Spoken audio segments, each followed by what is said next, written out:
Good morning, everyone. This is Robert T. Green, the CEO of Pre-Post Game. Welcome to the Pre-Post Game podcast, sponsored by the African-American athlete, Mr. Ricky Hampton and Michael Robinson. This is a very important Facebook Live today, October the 31st, 2018. Timestamp this. And I'm going to say this in this video is specifically for the parents and the athletes. So before I get started, this video educates, empowers, and protects you anyway. Please like and share, because the reality is I'm going to give you guys some information, some fact of the matter, things in the sports world and the sports business that if you don't understand this now, no different than Jordan McNair from the University of Maryland, you're going to put your son or daughter in the same type of situation, in the same type of system. And I don't want to see any other parent, if I can help it, have to basically turn on the TV today and find out that the man that was being overseen by the university, who was being overseen by the NCAA, led to my child's death. And at the end of the day, they're telling you to your face, which we always knew, that the dollar to them is more important than anything that your son or daughter could ever do for them. So at the end of the day, you got to make some concessions. You got to make some changes. You got to learn about what's what. You got to trust the facts. Not the fact of the matter is, and again, before I even get started, I'm calling out all of these coaches across the country, aka runners, that again, you want to talk about what a coward looks like, and you talk about team and family. Please miss these families when you go sit in their living room and tell them how much you love and care about their kids and their family.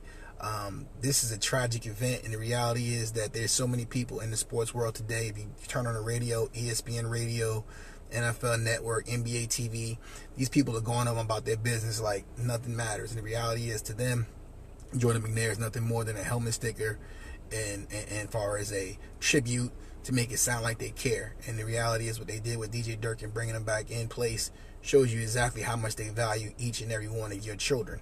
However, if you don't value your children enough to protect them from these same people that claiming to be family, then again, that's going to be on you and the actual athlete.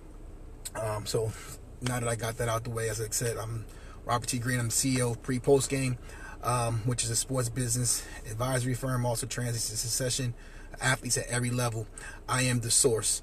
The reality is, I challenge any coach at any time, anywhere, in particular in this case, that when it comes to an athlete and him losing his life, why haven't you guys stood up for the fact that, say, hey, you know what, DJ Durkin should not remain in the coaching profession? We know what the answer to the question is, but at the end of the day, I'm still going to put it out there anyway, because you're going to have to go tell some other parent, some other athlete, why they should work with you. And at the end of the day, you might be the next DJ Durkin, if not worse. So I'm here to protect them from that actual exact situation. As a players rep who is here to educate, empower, and protect the athletes and the family's best interests alone, I speak on their behalf to say, like, you know what, enough is enough. If you think this is about free education, once again, University of Maryland, for those who don't know, Jordan McNair was a 19-year-old kid that died during the summer through what they call a heat stroke. However, one of the last words that was said to Jordan McNair by the strength coach named Rick Court was to drag his ass off the field. And hence he died shortly thereafter from negligence of the athletic department, their athletic trainers. But once again, Rick Court was hired, actually the first person hired by DJ Durkin. Now, DJ Durkin was on administrative leave going up to, as of yesterday, where the Board of Regents, basically through the President Lowe, who's going to now retire in June 19. Lucky for President Lowe that he gets to retire, instead of being the man that he's supposed to be to oversee this school to protect these actual student athletes and students in general, and now literally hired a man that's going to put the same kids under the same man that led to one's death. It is deplorable, it's disgusting, and as a matter of fact, like I said, at the end of the day, my company and me specifically is going to do two things. One, we're going to be on this situation until DJ Durkin never works with an athlete again, regardless of the fact. Two, anyone like DJ Durkin that understand that literally, if you feel like you, for whatever reason, who never played the game, you who never could do what any of these athletes can do, that you can talk to, push them to a certain level, to the fact of the matter that it cost them their life, you should be in jail. There's no doubt about it. In any other profession in this world, in this country, from an oversight standpoint, they'll be done. So the reality is, again, how is this chain or order operation goes, and why I tell parents and athletes, you got to protect yourself. The NCAA is not here to protect you. They're here to use you and abuse you, mentally, physically, emotionally, socially, and to remove you and do the same thing to the next person. The fact of the matter is, if the NCAA is supposed to oversee Maryland, why did they not step in and intervene on this kid's behalf a long time ago? So once again, until that situation is taken care of, parents, I implore you, you don't understand. These people can come into your living room, tell you everything that you want to hear, make you believe the moon and stars is falling with you. You are a product to them, a commodity. And from a business standpoint, means that just like anything else, if I blow my nose at a tissue, I throw it away, I get another tissue. You, in essence, I know you don't want to hear that, but that's exactly how this actual business is operated from the top down. And again, not something down up, because literally these high school coaches who are using your actual sons and daughters to get jobs in the NCAA have the same thing in mind. Again, they can't play the sport. They can't do what they do, but yet at the end of the day, they get paid handsomely to continue to put their thumb on you, make you feel inadequate in certain ways, and unfortunately at this time, cost a young man his life. So, why did Maryland keep DJ Durkin? What's their full plan behind this? The fact of the matter is, Maryland did not want to pay DJ Durkin to buy him out. The fact of the matter is, it's an untenable situation for DJ Durkin to remain at Maryland to be successful. And like anything else, when they didn't want to fire him for cause, because at the end of the day, they had to pay him a lot of money. And that's what they did, though, is they going to put that man back in the same situation to force the hand of these kids that he bullied and made feel uncomfortable, and these parents, at the end of the day, knowing that he's going to lose as a football coach. For all intents and purposes, Maryland had a pretty good season, contrary, based off of the interim coach, Matt Canada. So with that being said, last week, Maryland put up 712 yards. They play Michigan State this weekend under DJ Durkin. I'm saying it right now on record. The likelihood that they win this game is slim to none. If the players don't play, the coaches can't win. In essence, that means the coach will be gone regardless. So now Maryland can take the coward's way out, let him lose on the football field, and then fire him by saying he wasn't winning. However, that still doesn't justify to take this man and put him around these same kids that led to their brother, their teammates' death. So when you talk about a free education, what have these kids just learned? That my life is not more than $1 or the helmet sticker that you put on the back of my head, number 79. Not Jordan McNair's name, number 79. Not the fact that you said you're going to retire Jordan McNair's number, but you're going to retire number 79 for 3 years for the cycle. The reality of this so-called free education that people continue to think, and when it comes to scholarships, is something that you never understood. The fact of the matter, if you want a free education, you can go to New York State right now, and you can go to school for free. Period. It's free. You don't got to get a scholarship. You can go for free. Now, when you talk about the sports situation, the sports scenario, the reality is this thing called grant and aid. So if you don't understand what you're getting into, you're talking about getting a scholarship, you don't understand. Predominantly for poor people, whether it's in the SEC conference all the way across the country, if you are poor and you can receive financial aid, the majority of your quote-unquote scholarship is paid through grant and aid, and then the university pays the remainder. But what they also don't get is that every time you basically get a so-called scholarship, a 501c3 university gets money from the government to, whether you call it housing, food, but again, a lot of this stuff is donated, tax deductible items for people that literally, so whether it's the gear, whether it's the food, they all get tax deduction. At the end of the day, those kids go out there and put their bodies and minds on the line, and everybody else benefits from it. The coaches, the boosters, the programs, the presidents, you name it. And what these kids get, the hat, the t-shirt, the ring, the heartache, and now a fallen dead teammate. Only to have to sit back here and come back and be asked to play on Saturday. Again, you talk about education. Did you ask any of these kids if they want this man back? I know the answer to that question. If you say it's about education at the end of the day, then the NCAA, suspect to get some transfer requests coming real soon. And don't hold those kids back by saying, oh, they can't transfer, they got to sit out, because you put them in a situation to be subjected to the same bully and the same man that cost one other athlete their life. Now, for people who don't know me as the players rep, I know what all the bodies are in the NCAA. You hear what I say about these certain schools and these certain coaches, you probably sit back and wondering, how does he say these things? How does he do these things? Why won't they say something back to him? That's a telltale sign in business, people. If you know what you know, no one wants to question it. The fact of the matter is, like I said, if the NCAA wanted to sue the players rep in pre-post game today, be my pleasure. Be my guest. Because the fact of the matter is, now the NCAA has to respond back to what I'm saying, and they have to prove that to be false.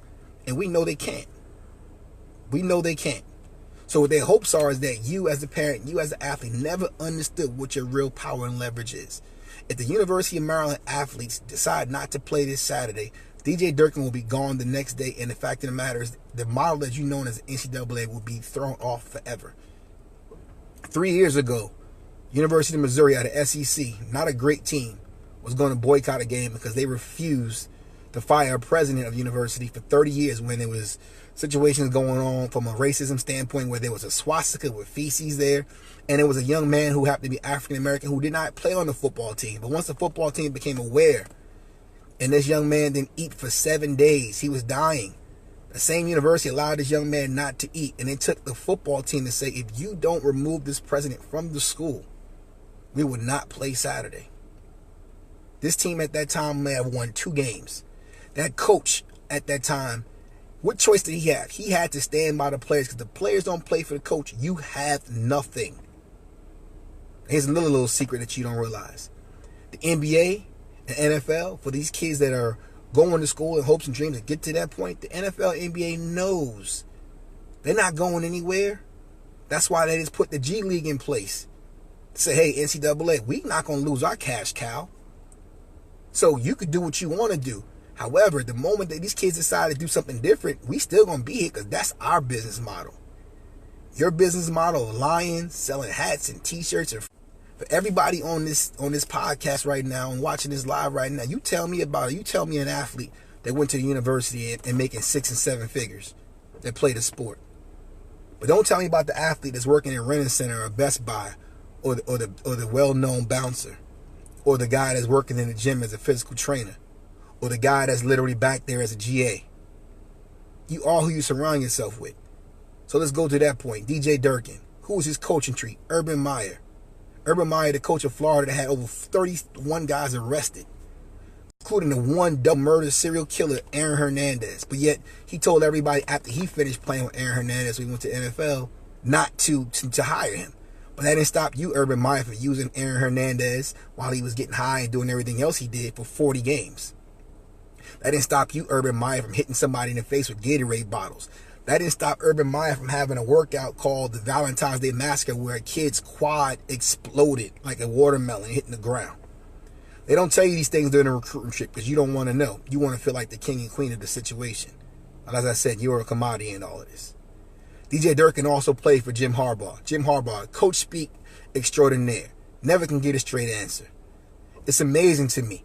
When you talk about a guy such as Jordan Manet who died, you do realize there's a guy named Mo Hurst, who was a 5th-round pick last year for the Oakland Raiders. Prior to that, Mo Hurst played for DJ Durkin at the University of Michigan. He also played for Jim Harbaugh.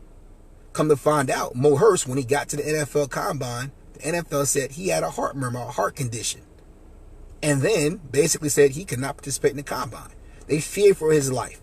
Only to find out the University of Michigan and their doctors cleared Mo Hurst, a.k.a. trainers, cleared him from competition for 4 to 5 years.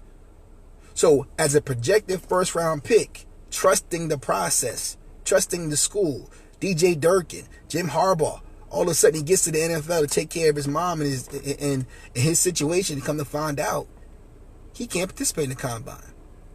And for those who don't know, there were many inside the NFL that said Mo Hurst should never play in the NFL. And most people in the NFL was willing not to take Mo Hurst, meaning his career would have been over after 5 years of giving his time, effort, and energy to the University of Michigan. Now let's talk about their free education. Mo Hurst was an Uber driver. Let's talk about their free education. 5 years, Mike McCray, linebacker, University of Michigan, team captain. After 5 years, he goes to the NFL, undrafted free agent. After 5 years, he's back at the University of Michigan now. After he helped them make money, after he helped them do whatever. But again, they said those that would stay will be champions, but Mike never experienced that in those 5 years. So what's Mike doing now? You would think, oh, he's working in the athletic department, he's making money, he's doing great things, he's enjoying his time. No, Mike is an unpaid GA going into year 6 at Michigan.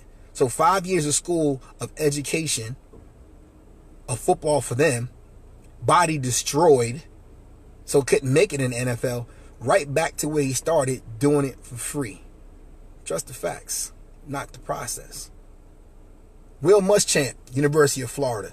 Again, it's kind of funny we keep going back to this Florida type thing. Fact of the matter, I know for a fact there's clients of ours. Before Will Muschamp got the job at South Carolina, the last thing he told these parents is that I am not leaving because my daughter and we've moved 6 or 7 times and she's emotionally and physically distraught. I told my daughter we will not go anywhere. Less than 24 hours later, Will Muschamp is the head coach at South Carolina after he left Auburn. Again, trust the facts, not the process.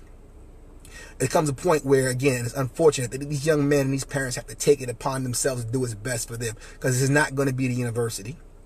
It's not going to be these cowards, a.k.a. coaches, a.k.a. runners, who makes money off of them, who have nothing to say when it matters most. It's not going to be the people that literally are on radio right now continue to talk about these same athletes. It has to be you, parents. It has to be you, athletes. As I said, the NFL, the NBA, they need you. So whatever you decide to do, if you decide to one day, you know what, I'm a 6'5", 285-pound kid who is in 10th, 11th grade, and somebody offering you a scholarship, you don't even know what that scholarship consists of. You know that you're trying to go play professional sports. Well, you can learn how to be a professional without going to college to do so. Put yourself and your family in the best situation, because that's what the University of Maryland just did. They put DJ Durkin in the best situation possible. They put themselves in the best situation possible. And they put you, the athlete, the one that's making them the money, the parents, in the worst situation possible. And for what? So they don't have to pay more money to DJ Durkin. Now, for those that like to say this is the African American Athlete podcast and Facebook Live, that the HBCUs is different, I disagree. I know for a fact that's not true. This same type of behavior is conducted in HBCU, in NJ, in JUCO, in 1AA, in Division 2. In particular, in Division 1, as I said, there are 700 schools that play football. 650 people are using you parents and using you athletes to get a better job. No different than DJ Durkin. But what has DJ Durkin done to qualify for him to be able to be in the position as the head coach? His record is terrible. So once again, what are you buying into? What is he selling you? What is he trying to make you want to hear what you need to know? What is he doing? You think because he called you out your name and then all of a sudden he put his hand around you, that's love? That's a joke. That's a cop-out. And at the end of the day, it's unfortunate that 16, 17, 18-year-olds have to defend themselves with this entire system structure. It's to destroy them. It don't build them up.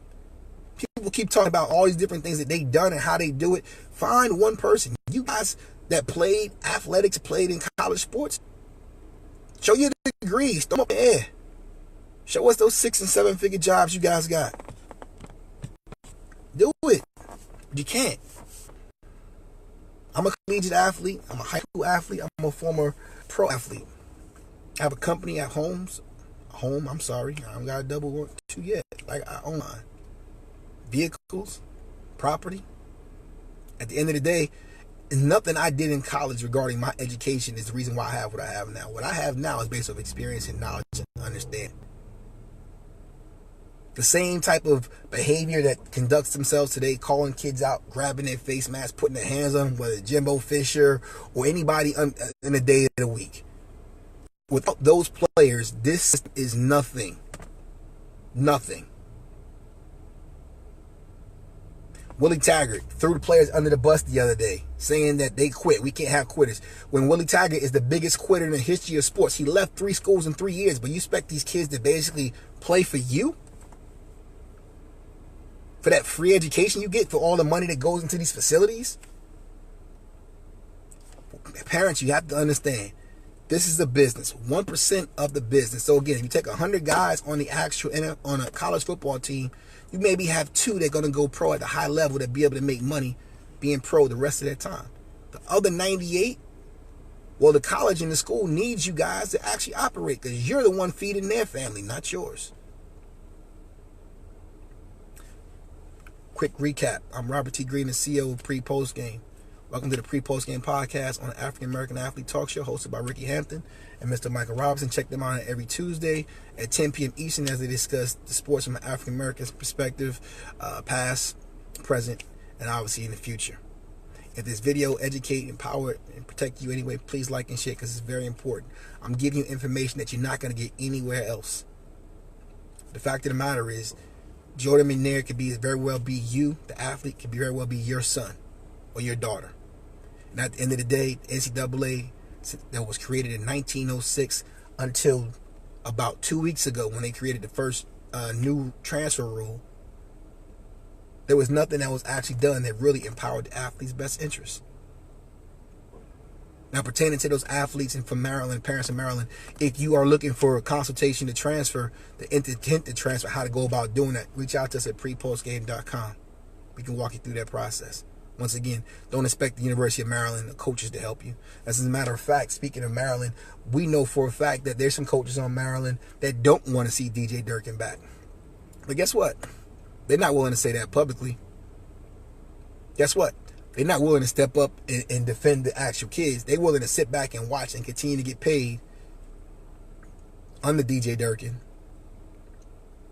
While them kids don't realize that, again, 98% of them that went to this school for this free education and great experience, it isn't going to end the way they thought it would. But why do we continue to keep doing it? And I don't say we, I'm speaking to the athletes. Why? For what? Memories? The memories that I have of sports, like most of my friends and my former teammates, is ones of getting through things that didn't make any sense together. People that wasn't qualified, really didn't know anything, didn't understand us, didn't want to understand us, didn't want to be a part of our lives no further than they can get us out of there to do it to the next person. Just the facts, not the process. If you deciding to go to school and someone's talking, be family, be this, be that, get as far away as possible. That's not your family. These people are going to use you and use you to the point where if you're good enough, they're going to take another job making more money, and that'll be that. And for the ones that were going to be great regardless, because once again, we know who the guys are going to be in the NBA and the NFL way before those kids even do. And that's unfortunate. But the fact of the matter is, whether that kid put on a helmet that says Ohio State, a helmet that says Maryland, a helmet that says Rutgers, a helmet that says anywhere in the Big Ten, Michigan State, that kid would be in the pros regardless of who coached them, because they're not really being coached. And what is a coach really at the college level? You need someone, if you're trying to really go to the next level, you need someone to motivate you and cheer your name and pat you on the back, or even someone to MF you. You're not going to make it that far anyway. But yet these people are making millions and billions of dollars off your backs and efforts. I have an injury to my shoulder right now. It hasn't healed. Nobody in the NCAA and my university is calling and asking me how I feel. Do you need anything? So if you're going to invest 4 to 5 years of your life in playing a sport, please believe and understand you need to do what's best for you in that. And those documents and those contracts that, again, the NCAA don't want you to understand, you sign off on them, not understanding what you're getting into. You don't have to. They need you. But where are you trying to go? The fact of the matter is, you must start with the end in mind. If you're an athlete and a parent that wants to be a professional athlete, you must understand what that means and work your way back while making decisions. Any other way, through emotion, through the trust the process, through the God's plan, is ignorant and an absolute recipe for failure. 100%. That's the true education you're getting right now. For more information, please contact us at prepostgame.com. You can follow me at the Players Rep 1 on Twitter, the Players Rep 1 on Instagram. I am so sorry to Tanya Martin, mother of Jordan McNair. I am so sorry to Mr. McNair. I am so sorry to the parents that have to sit back here and watch the country go silent. And I say the country of people in the industry of college and pro sports to just bypass. Like, you know what? That's just part of the system, part of the business. But once again, as an athlete that almost was destroyed by this business for the same things that these kids go through today, I promise you, your voices are heard, you matter, and at the end of the day, we want what's best for you. You guys be well. God bless and have a great day.